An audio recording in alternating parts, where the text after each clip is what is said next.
Good day, students. Welcome to mathematics class. Our topics for today is equations involving fractions.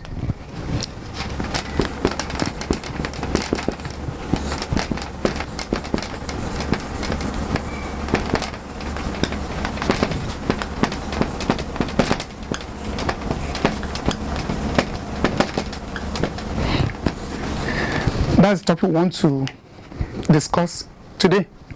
But based on this topic, we want to use LCM as a method.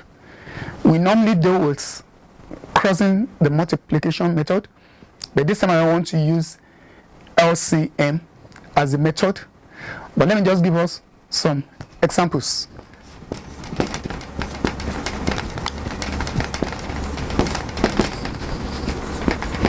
Solve the following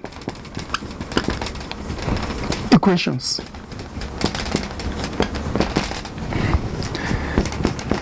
Number 1, P equals 35 minus 3P all over 2.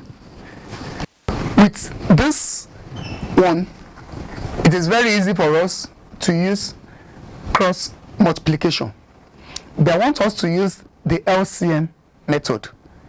In that LCM method, we all agree with me that 1 is a universal number and we can divide this one by 1. It has not changed this equation.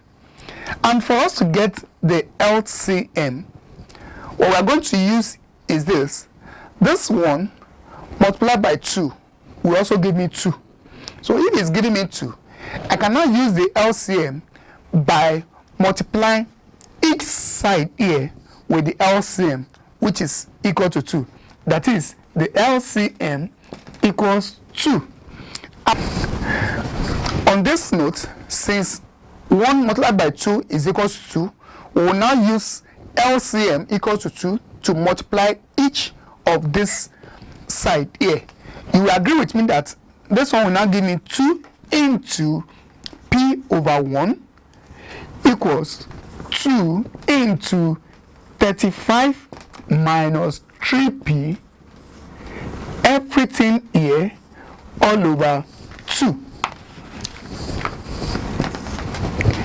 It means those 2 we use to multiply this P, which this one will now give me 2P all over 1, it doesn't affect it any longer, equals these 2 and this one, we can cancel them.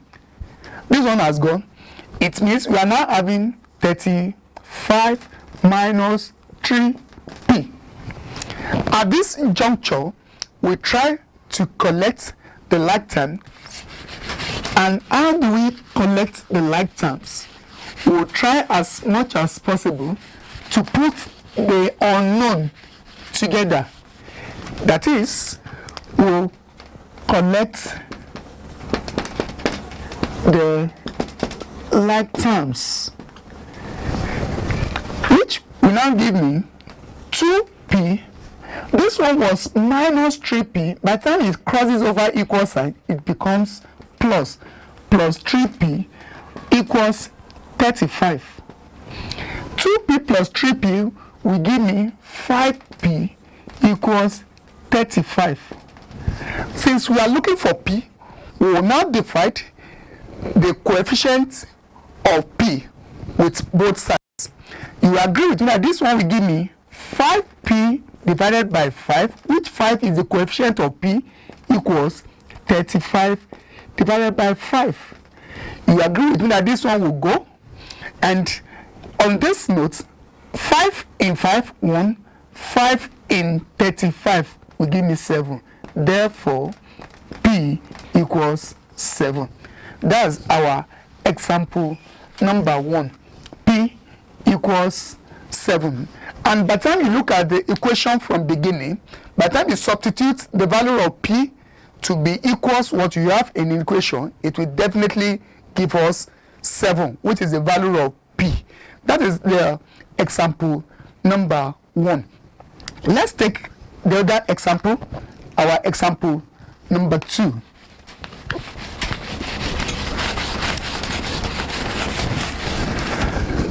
Number 2 questions says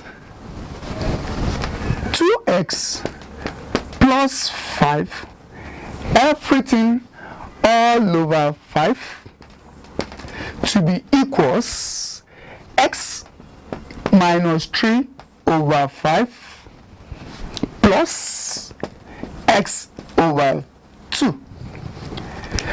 On this note, I told us that we are using the LCM method. Now, if you follow the example of number 1, I told us that let's consider what we have here as a denominator to get our LCM. It means the LCM here will now be equals, this is 5, this is 5, this is 2. What can go in 5 as well as 5 and in 2, which is equals to 10.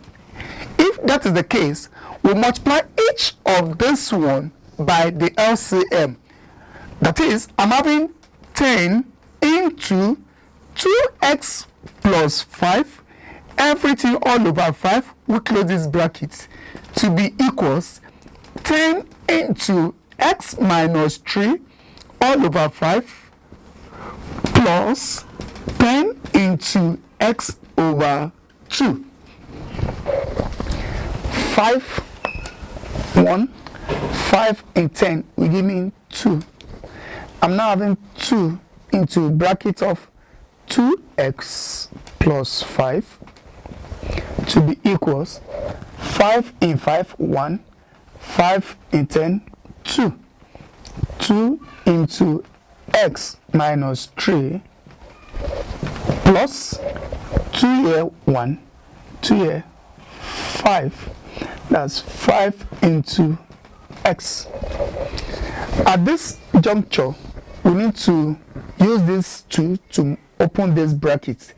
As long as this 2 is meant for everything in the bracket, not for this one alone. That is, 2 by 2x will give me 4x plus 2 by 5, 10, to be equals 2 by x, 2x by minus 3 will give me minus 6 plus 5 times x, which is 5x. And this one will give us 4x plus 10 to be equals 2x and 5x will give us 7x minus 6. And like the way we did it in the other time, at this point, let's try to collect the like term. Let's collect the like term. That is, collect the like terms. It will give me 4x minus 7x, because this plus 7x, once it's crossed over equal sign, it becomes minus, to be equals minus 6. This is plus 10. It goes to the other side too, it becomes minus 10. So let's take away 4 out of 7x. This one will give me minus 3x equals minus 16.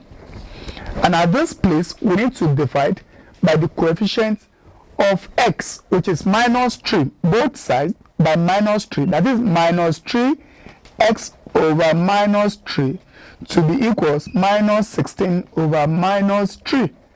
The minus will go, the 3 will also go.